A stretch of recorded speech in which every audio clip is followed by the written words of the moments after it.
Goldfinger. He's the man with the Midas touch. You're listening to the Drinks in a Movie podcast, hosted by Rudy Ruiz. Such a cold finger. Spoiler alert. Pretty girl, beware of this heart of gold. This heart is cold. He loves only gold. Only gold. Only gold. Welcome to Drinks and Movie Podcast. We are continuing the 007, the James Bond 007 series. Today we're going to be talking about Goldfinger from 1964. I'm joined by co-host Matt Lackey. Thank you. I don't even have to do it. Okay. Once again. And by the way, this is the third one we've recorded in a row, so this will be the best one. Just to let you know. You start hearing the words, start to slur and everything like that. Blame the Weller. We should, hopefully. So we're continuing our way up the Weller lineup. This time we're doing Weller Foolproof. Once again, Wheaton Mash Bill coming out of Buffalo Trace. Highly allocated. And this one is actually a single barrel select. That's what I thought was kinda cool.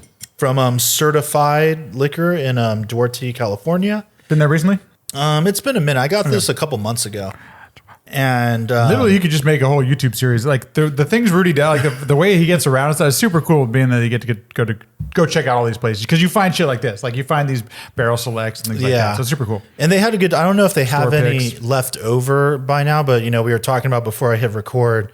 I don't remember the retail on the Foolproof. It's probably like $50. But typically, if you see it at a store, people are charging like $300, $400, $500, $600. They must be getting that if they're not charging. If they're charging that, that just blows my mind. Right. Yeah, that's what's wild. But then sometimes you can tell they're not based on how much dust is all over the bottle. Like that's what people call museums, like when they're just all dusty, or the labels are like faded. Yeah, because they're just getting eradicated by the sun, and you're like, oh yeah, because it's $700.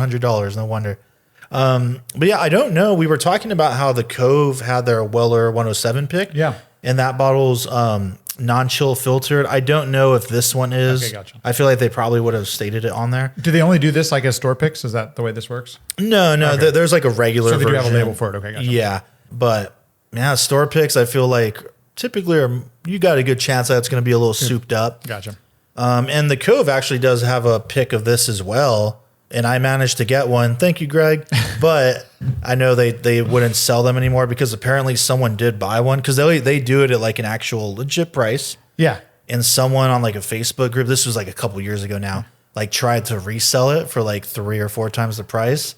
But not knowing that the people at the bar are like on the group. Right. They're on they raked them through the coals, like kicked them out. As it should be. Yeah, man. That's not cool. So now they like won't, sell them anymore. And I do got to say, if you haven't yet, I think it's on your YouTube channel. The interview with Greg, is that on your YouTube? Yeah. You really got to go. It's one of my favorite episodes you've ever done. And I know you've had some really interesting industry professionals and everything, but the conversation with Greg, it's cool to see somebody who cares that much running a bar. Like that's the kind of thing you like as a customer, you're like, oh man, yeah, that's what I'm glad somebody like that is running. It made me, I was like, man, I wish I worked at your place. Right? Like, you actually like care about people. Dude, you can be my boss, man. I'll be totally dope. Yeah, I got to do another one with that, with like a store. Or bar because owner. I think it's been a minute. I wouldn't be surprised if there were more people like Greg out there. Yeah, it's interesting to hear just their perspective too, not just on like the people and work, but also getting a hold of. And like we talk a lot about prices and this and that. And we like, have to. I mean, when they know like the market and what's really going on, it's kind of interesting. But when you're talking about bourbon right now, you can't talk about without talking. I mean, the price. It's just it's kind of out there. Okay, so I mean the nose. Again, for me, it's a little. It's pretty similar to the Antique 107, but funny enough, I feel like it's not as strong. It's got a tad. It's just a little bit less. Yeah, a little more, but definitely stronger than the special reserve. Yeah, it's got. So I'm getting that cherry, and I'm getting just it's not hitting my nose as strong. As the Antique. Yeah, we're once again at 114 proof on this one. So anyway, cheers. Oh damn. Yeah, that's really hitting the spot right now. Dude, I like a lot. Yeah. Okay, so for me, right up front, it instead of being as as heat forward as from the antique.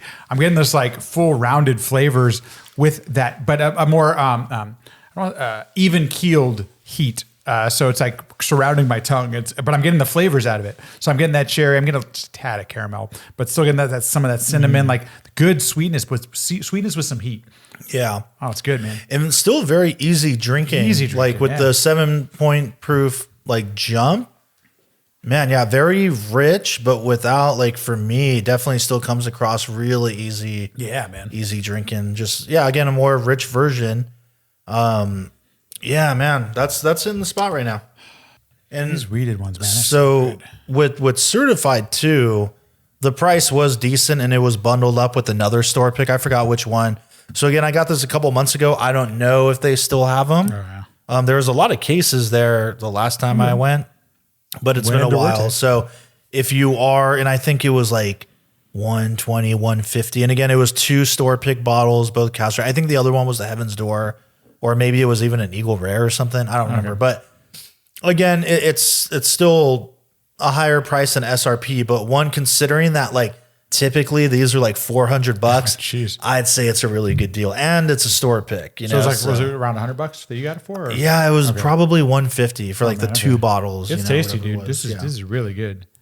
Yeah, so if you happen to be in the Duarte, California, Monrovia area, and you're in the market for one of these, like that might be a place worth checking. And they got some other good store picks, and they get some good stuff there too. Not to mention, there's some really good food in downtown Monrovia. So if you're or Old Town Monrovia, so if you're in that area, go eat it up. You have Moo Moo Mia ice cream. Hey, there you go.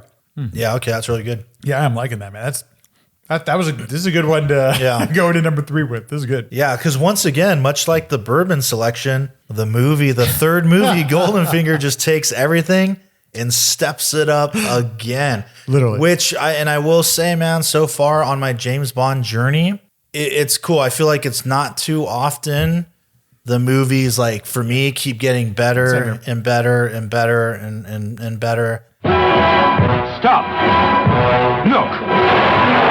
He's gunning for trouble. 007. It spells Bond. Shocking. He's the idol of every woman.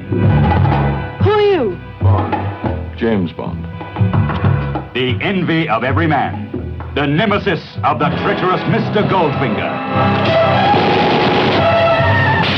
Goldfinger, a triumph in thrill-making cinema entertainment. The man with the mind. A 3-time winner for Fleming's Secret Agent 007. You.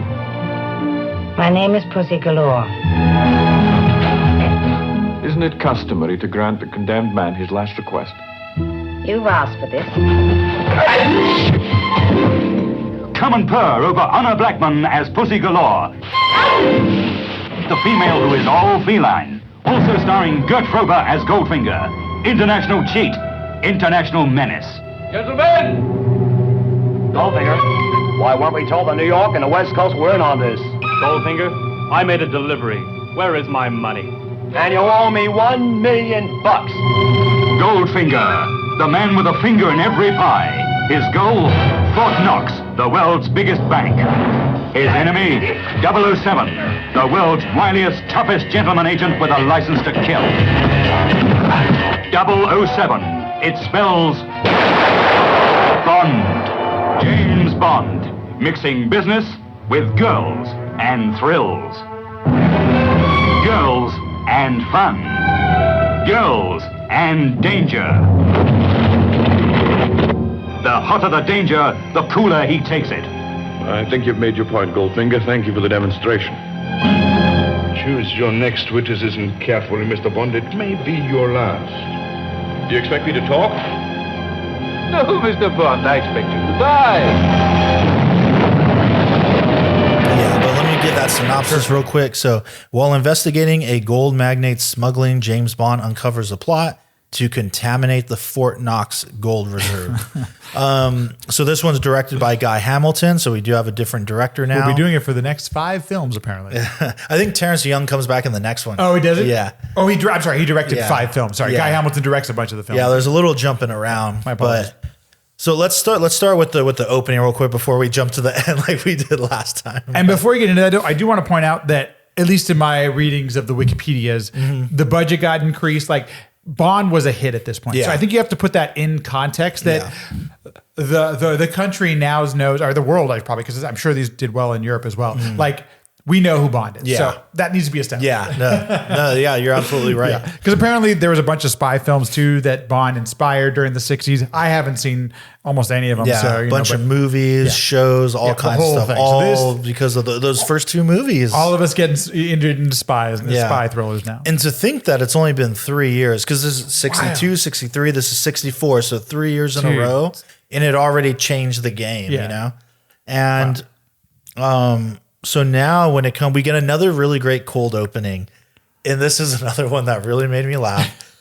But I don't even remember. Wait, am I even getting the opening right? This is the opening where I don't remember what he's doing at first. He's swimming in there. He's in the wetsuit.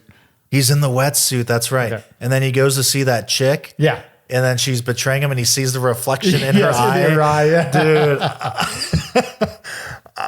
And that's another one they stole in Austin Powers. Yeah. And in Austin Powers, I thought like that was her eye, like it's so silly. Yeah. But the fact that it was like really, dude, so much Austin Powers in this film too, man. Not so much in the beginning like the other one, but there's a lot of Austin Powers in this one too. That moment though was just so, they're like kissing, and he's like, and I like too that, because my understanding is that she was in cahoots with that guy. You're right. But then he like turns around so she gets hit in the head, and he just throws her. And then it's a decent fight. It's pretty quick. He's already treating some of the women in these movies like objects. This one is like literally, she's the human shield. And I will give. I do not laugh at that. I will give him this though. And a lot of these like exploits, like, he isn't. It's life or death. Oh man, dude. It's life or death. And he's definitely going to look after himself. I mean, she's setting up to kill him. So I mean, it's totally fine. But it still makes me laugh, man. Yeah, and when I first watched it, I didn't even connect that she was doing it on purpose. I thought, I don't know, for some reason, even though she clearly sees the guys coming. Well, but so I thought, I was like, wow, what a dick move. He just like, in my stupid ass empathetic brain, I'm like, oh well, she's being trafficked. She's being taken abused. She's like, no, that shit matters. Yeah. She's trying to kill him. She's another bad guy. Yeah, she's another bad guy. Oh, dude, I just connected that. That's why they did that thing too. And I don't remember if it's the first or second Austin Powers movie though. But when he's literally using the chick, they're like throwing knives at her. That was the first one. Yeah. And she's like getting hit with the rocket launcher, and then they jump out the building. Oh God, sorry. We should do the Austin Powers movie at some point. Dude, I think after this it's gonna happen. That'll be fun. Now, okay, cool. I'm like totally in. They're so good. I love the Austin Powers movies. Yeah. I watched the first one just a few like last year, and I still enjoyed the hell out of it. Really? Man. So That's Mike great. Myers, I haven't think, seen is it in a genius. long time.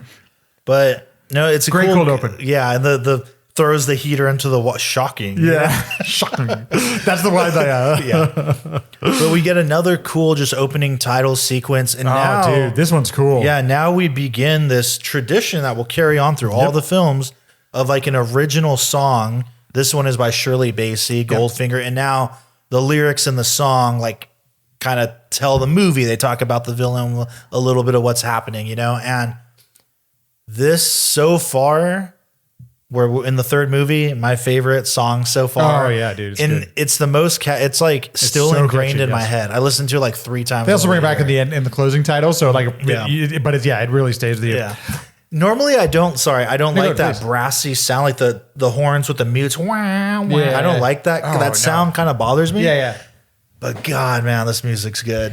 I also appreciate, I don't know, there is something sexy about the title sequence in like the bodies and the way it's shaped with the projectors and stuff. Dude, it's very the gold, and the silhouette, and the silhouettes, and that's the images. Yeah, the projections on it. You'll see that. I feel like that we'll see that. I know we'll see it in future title sequences, but I think it works well with the song and the whole thing going with it. Yeah, super cool.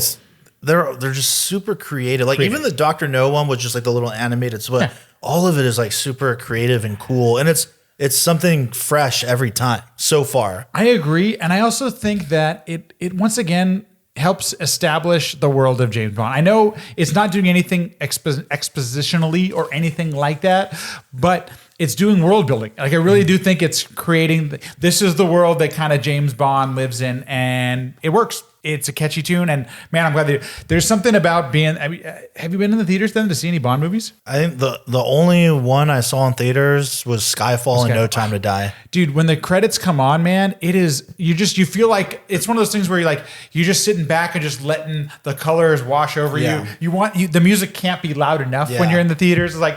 And my hearing I'm more sensitive to it nowadays, but it's one of those things where you cannot turn it up loud enough at the opening sequence for a Bond movie. So love it. This is great. I couldn't turn it up loud enough in my headphones when I was watching it this time. It was cool.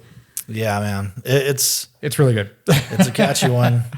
And then I think we're like starting right out in Miami, if I remember. We literally get to meet Goldfinger in like the first set piece here. I thought that was pretty interesting that he's introduced immediately. And in this movie, this one has nothing to do with Spectre. So we're kind of like taking which is cool. We're getting away from that. I did think it was interesting that they have like some of the shots are in Miami. Yeah. But then there's other ones where they're obviously comped in. And it just it cheapens it a little bit, and it just makes me think like, man, like I just wonder what happened logistically that they didn't just do it all there. I bet with that too. I'm like, why are you in front of a projector right now? Like, or whatever, however they would have done it. Like the other shot you were there. Yeah, right. What the, are you doing pickups? Like what the hell happened? I don't know. So yeah, I bumped on that too. But yeah, we establish,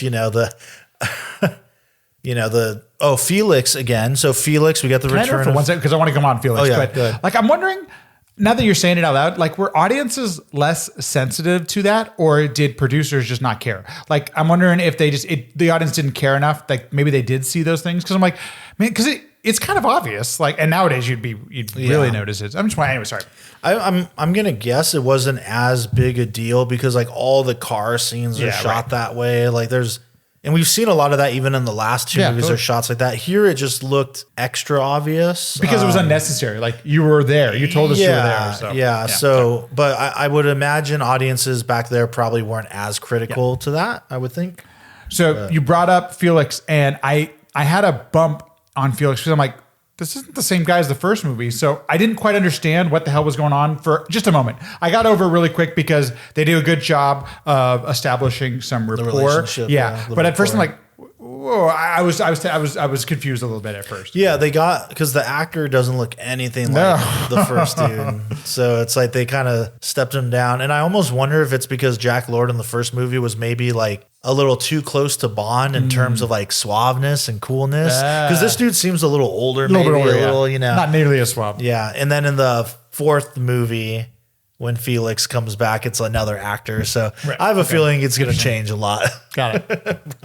And I couldn't remember if Felix is a character in any of the Pierce Brosnan or I assume they're not in the Daniel Craig films because those are. Jeffrey Wright is Felix in the Daniel Craig ones. Oh, gotcha. Yeah, okay. Yeah, gotcha. He was in, I think, like 3 or 4 of the Craig ones. See, that's an actor I know. So that's the thing. Like, that's the one thing we've talked about this before, but like with Bond films, I don't quite remember all of those points because they're not important. You don't have to remember those to enjoy the film, and that definitely comes up time and time again. Okay, okay. Like I didn't even realize that because I remember Jeffrey Wright popping up in those movies. He's an actor you recognize, so but I didn't know that was a character that like this goes back to the first film. Like this is a recurring. I had no idea. Okay, character like all through the series. Like he's gonna come in and out. Cool, and it's kind of neat. It makes sense that he's like the American CIA and Bond, no wonder you're friendly with him. Okay, I get it. Yeah. In some of the other films, Bond will be friendly with a character who we've never seen before, or at least we haven't met before, and then at some point they're going to double cross or they'll get killed or something like that.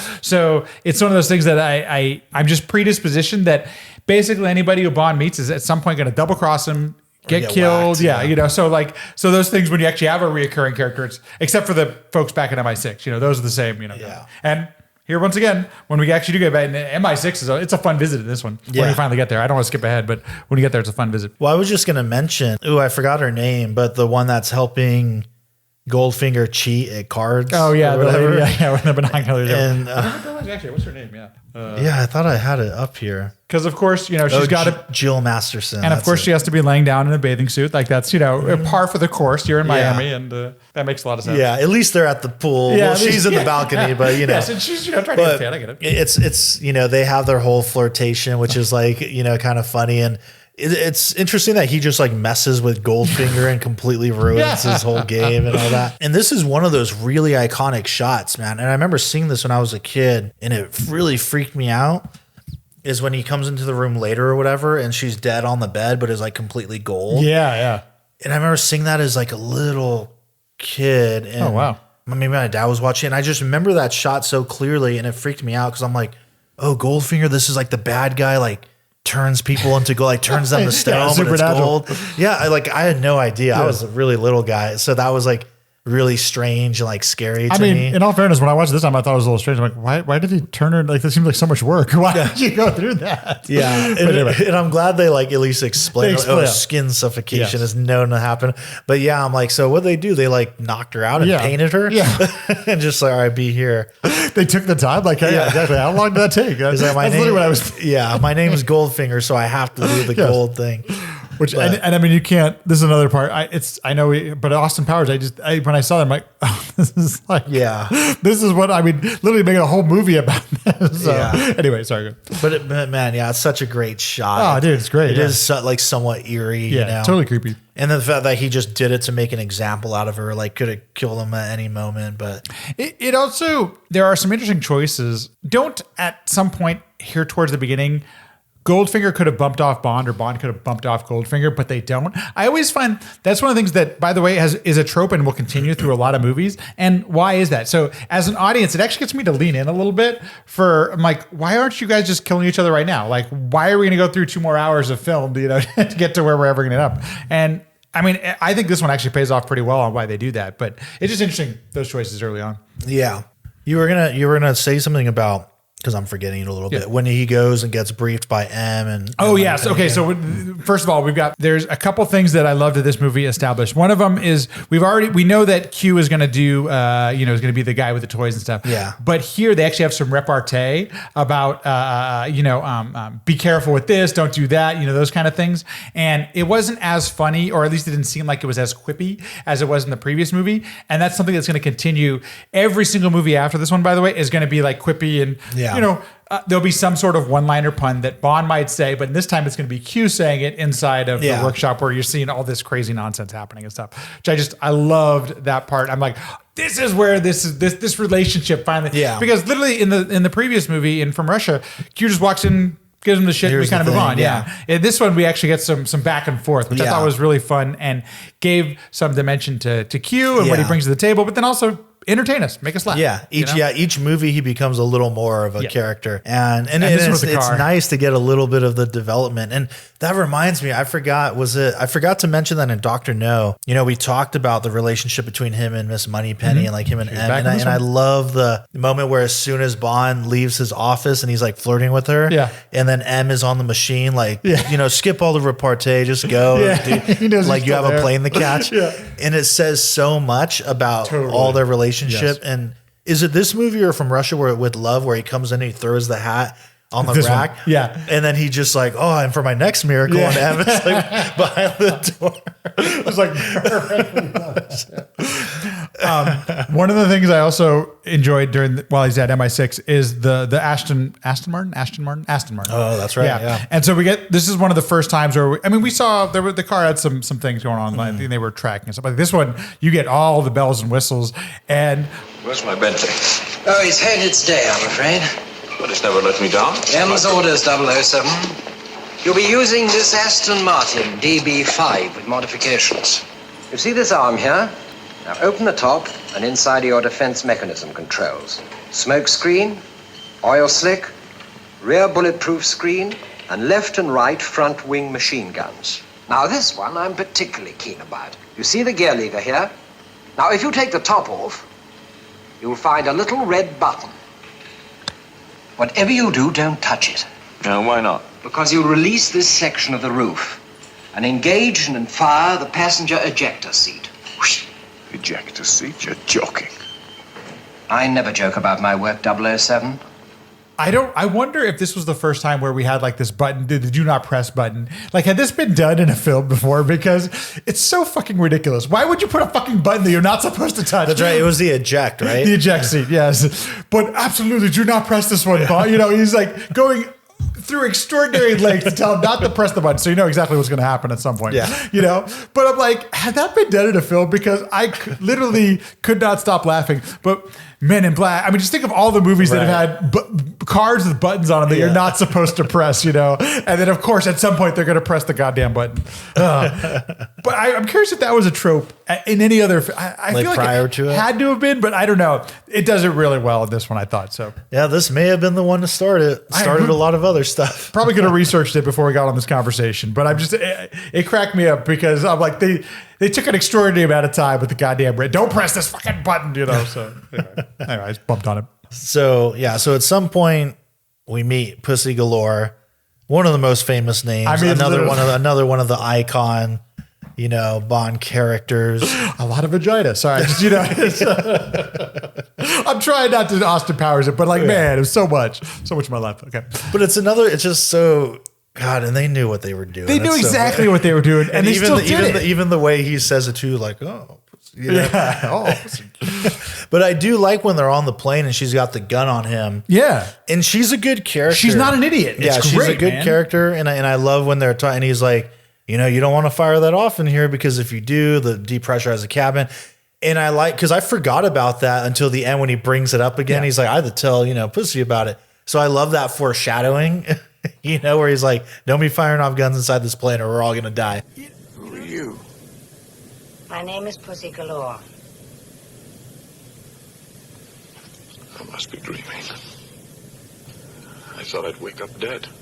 Tranquilizer gun. Knockout shot. I see.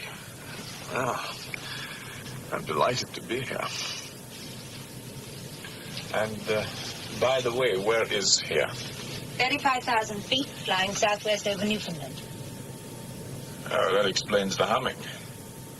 The humming means you're in Mr. Goldfinger's Lockheed Jetstar heading for Baltimore. And you're his guest. I'm honored. I never realized he enjoyed my company that much. I don't suppose it'll be all fun and games. Miley. Can I do something for you, Mr. Bond? Just a drink. A martini, shaken, not stirred. Won't you join me? Not on duty. I'm Mr. Goldfinger's personal pilot. You are? And just how personal is that? I'm a damn good pilot. Period. Well, that's good news. By the way, where is our host? He flew on ahead. Here's to Operation Grand Slam. This should be a memorable flight. You can turn off the charm. I'm immune. Now that you say that too, I wonder if we had seen women as pilots up to this point in film. I bet you we hadn't, because that's one of the things I think that I bumped on in this film. I'm like, okay, we know that the women in these films, Bond sees them a certain way. Mm-hmm. Basically every woman in the film he wants to sleep with.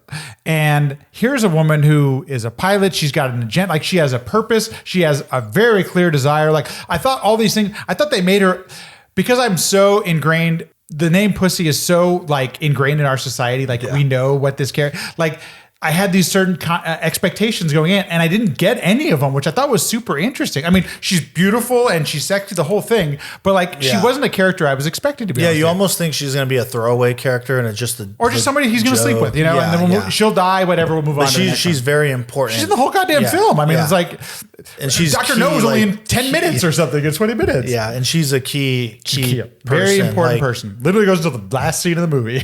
Yeah. And the thing too that like I think we have to acknowledge is in like so far all three of these movies, the femme fatale, so to speak, it's like they're also like him where his whole seduction tactics is like part of this spy game.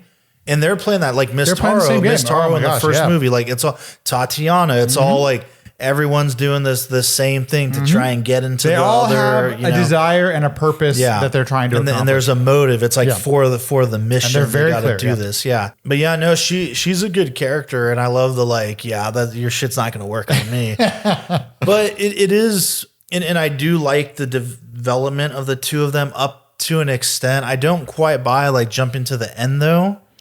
That. They have that whole discussion in the barn when Goldfinger is like, oh yeah, change, like get nice and then, entertain him.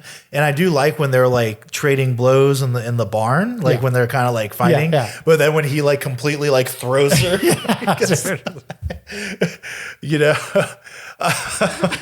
it was just so like, he like picked her up and literally like chucks her across the room. But then the fact that from there, it like bothers me a little bit that like, okay, so then she succumbs to him. Yeah. Sure, whatever. I bumped on that myself. Yeah, it's like, whatever. But then also like, oh, now she's like a good guy. Yeah, that part was like she completely turned on Gold. Like she was getting paid and doing all that. Yeah. That was a little bit like it wasn't the worst thing. And like as it went on, I was like, it's fine. Like I'll take it. I will say, because you didn't watch Thunderball yet, right? Not yet. Fucking Fiona Volpe and Thunderball is like the best gotcha. femme fatale character so far. Okay. Like and it like makes up for that, I think, in a way. Like she was super that's like one of the best characters, period, so far for me. But yeah, but no, like Pussy Galore was like kind of cool. And to your point, yeah, I wasn't expecting that, but she is because of that, like very key, And I was actually going to mention that because I bumped on the same thing. I'm like, I'm not quite buying the arc that she actually goes on towards the end. I'm not like, is she falling in love just because he's James Bond? Like, I quite understand why some of that. It didn't. Yeah, I'm he with just talks her into because of what he said or something. I mean, come on now. So yeah. So, but I think it's kind of interesting too, and I almost like that. Goldfinger's whole plan in this is essentially, like a bank robbery. Mm-hmm. It's a heist. I think that's kind of neat, but then you take it way. Yeah, you take it up a level where it's like, oh, well, we're not actually going to steal it. No. I'm just going to drive my value up. I thought that was cool. And that scene when he's in here, and I think in this movie, I might be mistaken, but I think they got back the same production designer from Dr. No. Oh, okay, cool. I might be wrong. I think they did, but his whole office was pretty dope. I love how he's talking to all the other gangster guys from like LA, Chicago, all these places about their money. And he's laying out the plan. But every time he like presses a button and the model comes up and all this. But every time he does it, they're all like in shock. Like, what's happened? What's the big idea? What's going on? And then he'll do it again. And what's the big idea? What's going on? Like it happens like 4 times in a row. I just thought that was silly. But I did like his whole kind of plan. I thought it was neat. And that's funny to mention that because they did increase the budget for this film, and I hate to say it, but it does kind of feel like they did because we've so far the volume's been turned up on each individual film, and the set pieces seem bigger here. And I noticed there were more extras. There was more, they were blowing up real things. Like I got to tell you, I enjoyed a lot of the stunt work in this film. I thought it actually worked really well. Like the action set pieces kind of feel like a little bit bigger version action set pieces. Like I feel like they spent a little bit more kind of thing on the resources to make it happen. Like the heist over at Fort Knox. What was the one before that? God damn, I forgot like yourself. It's been a lot of Bond, but they do a good job with. The car chase. I thought the car chase looked great in this film. Yeah. And they crash the car at the end. You're like, that's probably $100,000. I don't know how much that Aston Martin is, but it's expensive, And then they crush the poor thing. Yeah, when they whack that dude because he wanted it. Well, that's the thing. And correct me on this. Didn't he say that the nerve gas they were using would render them unconscious for 24 hours? Yeah, he absolutely did. Yeah. But then, am I to understand? But he did it to all his own people, even though they were supposed to be part of the plan. But I took it as like, so he killed them though. Yeah, time cut. I don't know. I have no idea. Yeah, that's a great question. There might be some missing logic there. Yeah. Interesting plan though. I think it was kind of neat. And the whole, her and her flying circus, all her planes. Oh my gosh. And all that was kind of crazy. And some of the flying, the close-ups look a little fake. Whatever, that's fine. But the other side, I was like, oh dude, this is cool. The fact that you see this whole army of women doing a thing. I thought that was really cool. I was like, I was totally down for it. Oh, the golf. I forgot about the golf thing too. They got the golf sequence. I just thought was so dumb. I was like, they're playing golf. Who gives a fuck? But then they're cheating. He's hiding the balls. He's getting his own tracker in there. Yeah. It goes along with the whole. It's just another situation where, and in this movie, it's interesting because Bond's pretty much parallel with Goldfinger the whole time, and they're having all this dialogue. The majority of the movie together. It's kind of wild. So that's a little different than what we've seen so far. Yeah. But yeah, the fact that they just keep him prisoner, and I forget why, because I know he's got him on the laser shit, right? Yes, yeah. And I just remember that from The Simpsons, like you expect me to talk? I expected to die. And it's not your time yet or whatever, when they say when you finally cut the cord on it. So. Yeah, well, because he tells them, because he heard the Operation Grand Slam, so he leads him to believe that he knows more information than he does. But I don't remember. And again, this is all like, I'm watching these for the first time, so maybe I'll get it better if I watch it again. But this proves my point that a lot of these plot points don't matter. It's the experience you have with the film. You remember the humor. You remember, I remember the beautiful people in the films. I remember the action set pieces that are like, I actually thought the Fort Knox sequence was like awesome. I thought they did a great job with it. Cool. And it seemed like they did a lot of it for real. So it was in camera, I mean. So, I mean, I'm sure there was some special effects there somewhere, but I thought it was really well done. And so it feels a bit anticlimactic that the film goes on past then, but I'm fine with it. Yeah. Yeah, it's for me so far. Well, actually, I don't know. It might be the favorite or the best one so far because I'm trying to remember that I'm like 5 in. So I got in the last 3 all kind of like juggle for me where I almost feel like they get better and better, but it's like, oh, maybe. And Goldfinger is one of the films that's like considered like a lot of people look back at 90% or something on Rotten Tomatoes or something, 97. Like maybe one of the best ones, if not the best. And obviously, there's a lot of opinions on that. But where was I going with that? Would you consider your favorite or something like that? Yeah, I might. I don't know, but like Thunderball's also like I can't wait. Really good. It's even if we don't talk about it, I'm still going to watch them. I'm going to watch along with you. Yeah, no, Thunderball's pretty cool. I think for some reason I enjoyed From Russia a little bit more, but I think because dude, how did I forget? Martini, that's in this film. Stirred, shaken. Was this the first time? This is the first time it wasn't done in the first or second one. Oh shit! Which is wild, right? So that's the other thing. I think some of the things that get established. I mean, still taking all the things that Dr. No did, and then you're just finding these little trinkets that'll be pushing it to the next 4, 5, 6 decade, whatever it is at this point. 6 decades. Holy shit. 60s to the 20s. Yeah, I feel like next to Godzilla, this has to be one of the longest running franchises. I can't think of anything else that's been on. I mean, geez. Like inconsistently. Dude, right. Like literally up until right now. They've released films in every single decade. Yeah. I mean, Disney, I guess, but I mean, never a franchise. Mickey hasn't released shit in every decade. Yeah. Damn, that's crazy, man. Yeah, it's pretty wild. It's a good one. I enjoyed it. The runtime is a little bit longer. Doesn't feel any different than the other ones, to be honest with you. I didn't think so. Yeah. I was going to bring up, I forgot, he has a run-in with the sister of Jill Masterson, the one that gets gold painted. That's right. What's her name? Tilly or Tina? Yeah. Tilly, yeah. And I like that when she like gives him a fake name in the car or whatever, and he just sees the briefcase. But anyway, I was surprised because you think that she's going to be, when they meet and they're in that car chase and he's using the gadgets and stuff, you almost think that she's going to be, all right, that's like his new partner in crime. She's like Honey Rider. She's going to go through the movie with him or, Tatiana, whatever. No. And she dies, dies. Yeah, she did. And just, and you almost wonder, like, if he didn't interfere, maybe she would have been fine. Maybe she would have done it. But he's like, all right, go now. And then she just gets hit by Odd Job with his stupid hat. Odd Job. We skip Odd Job. I mean, this is another thing from, once again, Austin Powers, but I'm like, literally, Austin Powers just put Odd Job in there. They didn't call him Odd Job, but they put him in his film. Yeah. What a funny character. I pretty much laughed every time Odd Job did because we see him in the golf course. We see him doing all these different things. And I feel like it's meant to be comic relief. I hope it is because I was laughing my ass off the whole time he's doing shit. And I didn't even understand his hat. Then, it literally kills people. Like, it took me a minute to internalize some of that. I think there's like a razor in the exactly. And it's metal because he ends up offing him that way. Cuts the statue's head off, but then when it hits Tilly, it just like hits her and she's dead. Well, they could have at least taken her head off. Come on. Right? Something. I mean, nowadays, that's probably would have happened. Yeah. It is. What a funny character. It's funny. And, but it feels like a legit boss fight when he's actually, going at him. It's a good moment. That's probably the best boss fight we've. Yeah. I enjoyed the suspense of what we had in From Russia better. Yeah. I think it's a little bit, it's more interesting to me. But at the same time, this is a good fight. I'm like, this is shit. Well, and then the plane at the end. Like, I like how. Goldfinger's betraying everyone, and he works his way out of there. Yeah, somehow. But he's got to kill Bond. How it's you're on the. Yeah. But I did like that. Then he just comes out like Bond thinks he's all fine, and Goldfinger comes out. But he tells him, he's like, I told Pussy already, like don't be firing guns off in here. Not a good place. And then he gets pulled out. I remember actually seeing that moment when I was a kid too. So it must have been the same day. Maybe my dad must have been watching it or something. Probably on TV or something. Walked downstairs and saw it.